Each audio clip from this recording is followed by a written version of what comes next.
5-6ಕ್ಕೆ ವಿಶೇಷ ಪೂಜೆ ಮತ್ತು ಫೆಬ್ರವರಿ 4ನೇ ತಾರೀಕಿನ 3ವರೆಗೆ ಹೆಮ್ಮಾಡಿ ಲಕ್ಷ್ಮೀನಾರಾಯಣ ದೇವಸ್ಥಾನದ ಬೃಹತ್ ಜಾಗಂಟೆಯನ್ನು ಹೊರಗಡೆಯಲ್ಲಿ ಬಂದು ಕಟ್ಟಿನ ಗ್ರಾಮಕ್ಕೆ ಗೋಪಾಲಕೃಷ್ಣ ದೇವಸ್ಥಾನದಿಂದ ಪುನಃ ತುಳಸಿ ಗ್ರಾಮದವರೆಗೆ ಹೋಗಿ ಸಂಜೆ 7-7:30 ಒಳಗೆ ದೇವಸ್ಥಾನ ನಮ್ಮ ದೈವದ ಮನೆ ಊಟ ಸೇರುವ ನಿರೀಕ್ಷೆಯಲ್ಲಿ ಅಲ್ಲಿಯೂ ಕೂಡ ಜನ ಹೆಚ್ಚಿನಾಗಿ ಬಂದು ಮೆರವಣಿಗೆಯಲ್ಲಿ ರಾತ್ರಿಗೆ ದೇವದ ಮನೆಗೂ ಕೂಡ ವಿಶೇಷ ಪೂಜೆ ಇದೆ. ಆ ವಿಶೇಷ ಪೂಜೆಗೂ 5ನೇ ತಾರೀಕಿಗೆ ದಿನ ಜಾಗಂಟೆಗೆ ವಿಶೇಷ ಪೂಜೆ ಇದೆ. ಮತ್ತು ಈ ದೇವಸ್ಥಾನ ಜಾಗಂಟೆ ಹಣ ಕೊಟ್ಟು ಪ್ರತಿಯೊಬ್ಬರು ಗಂಟೆಯನ್ನು ಮುಟ್ಟಿ ಪೂಜೆ ಮಾಡುವ ಅವಕಾಶ ಇದೆ.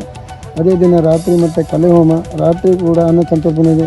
ಮಾರನೇ ಫೆಬ್ರವರಿ 6ನೇ ತಾರೀಕು ಮಹಾ ಹೂವಿನ ಪೂಜೆ, ವರ್ಷ ಪ್ರತಿನಿತ್ಯ ಹೂವಿನ ಪೂಜೆ ಇದೆ. ಆ ಹೂವಿನ ಪೂಜೆಗೂ ಕೂಡ ಹೆಚ್ಚಿನ ಜನ ನಮ್ಮಲ್ಲಿ ಸೇರ್ತಾರೆ. ನಮ್ಮವರೇ ಅಂತಲ್ಲ, ಹೊರಗಿನವರು ಹೆಸರು ಕೇಳಿದವರು ಕೂಡ ಈ ದೇವಸ್ಥಾನಕ್ಕೆ ಬಂದು ಪೂಜೆ ಕೊಟ್ಟು ತಮ್ಮ ಸಹಕಾರವನ್ನು ನೀಡ್ತಾಯಿದ್ರು.